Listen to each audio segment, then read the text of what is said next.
तुम? हाँ, मुझे ना आपकी बहुत याद आ रही थी, तो मैंने सोचा आपसे मिलने आ जाती हूँ। वैसे भी आप अकेले रहते हो ना, और मम्मी पापा ने भी बोला कि मुझे आपके साथ ही रहना चाहिए। कोई और भी साथ में आया क्या? वो चाचा जी आए थे ना, वो छोड़ के चले गए। यार आने से पहले बता तो देती कि तुम आने वाली हो, थोड़ी तैयारी करके रखता मैं। तैयारी की क्या जरूरत है, मैं आ तो गई हूँ, सारी तैयारियां मैं खुद ही कर लूंगी। अच्छा ठीक है, आप आ गई हो तो बैठो, मैं बाहर से सामान लेकर आता हूँ। अरे ऐसे ही जाएंगे, कम से कम चीज तो कर ले आप। ठीक है बैठो तुम।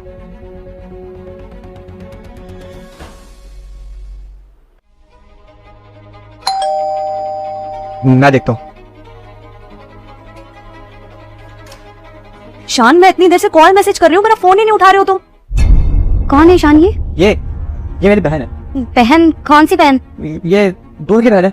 अच्छा सॉरी, शादी के बाद कभी तुम्हें देखा नहीं ना, इसलिए पहचान नहीं पाई।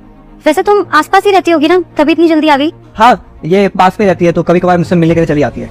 अच्छा तो फिर खड़े क्यों, बाहर अंदर आओ ना। एक बात बताओ, ये कौन है? मैं शराब देती हूँ तेरी माँ मर जाएगी अगर आपने वीडियो को लाइक और चैनल को सब्सक्राइब नहीं किया।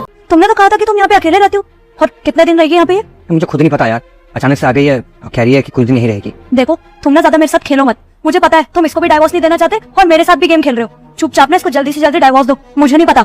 यार ऐसा कुछ नहीं है, और देखो डाइवोर्स देने में टाइम लगेगा, पहले मम्मी पापा को मनाना पड़ेगा, फिर इससे बात करनी पड़ेगी, सब कुछ एक बार में करूंगा तो दिक्कत हो जाएगी। चलो ये सब तो मैं समझ गई, पर तुमने इसके आगे मुझे अपनी बहन क्यों बोला? हाँ तो क्या करूँ मैं? इसको बोल दूं मैं कि तुम मेरी गर्लफ्रेंड हो और मैं बाहर भी अफेयर चला रहा हूँ? तुम्हें पता है बवाल हो जाएगा, ये बात सबको पता चल गई तो। देखो थोड़ा टाइम दो मुझे, सब कुछ ठीक हो जाएगा। देखो ईशान, जो करना वो जल्दी करो, मुझे ना धोखे में मत रखो। ठीक है। क्या हुआ ईशान? अगर वो इतना बोल रही है तो दे दो ना डिवोर्स, क्या दिक्कत है? नहीं तानिया, मैं तुम्हें समझाता हूँ। क्या समझाओगे? अभी भी कुछ बाकी रह गया समझाने को, और तुम्हें शर्म नहीं आती? तुम्हारी बीवी होने के बावजूद तुम बाहर किसी और के साथ अफेयर कर रहे हो, और तुम्हें क्या लगा मुझे कुछ पता नहीं लगेगा? मैं मम्मी पापा से लड़के तुम्हारे लिए यहाँ पर आई हूँ, और तुम्हें क्या लगा तुमसे प्यार करती हो तो तुम्हारा ये धोखा भी हंसते हंसते एक्सेप्ट कर लूंगी? बिल्कुल भी नहीं। और वो तो अच्छा हुआ कि आज मैंने अपनी आंखों के सामने सारी बातें सुन ली तुम्हारी, वरना मैं अभी तक इस धोखे में थी और अभी तक यही सोची थी कि नहीं, जो भी मुझे सुनने में आ रहा है ना वो सब झूठ है, मेरा पति तो ऐसा कभी कर ही नहीं सकता।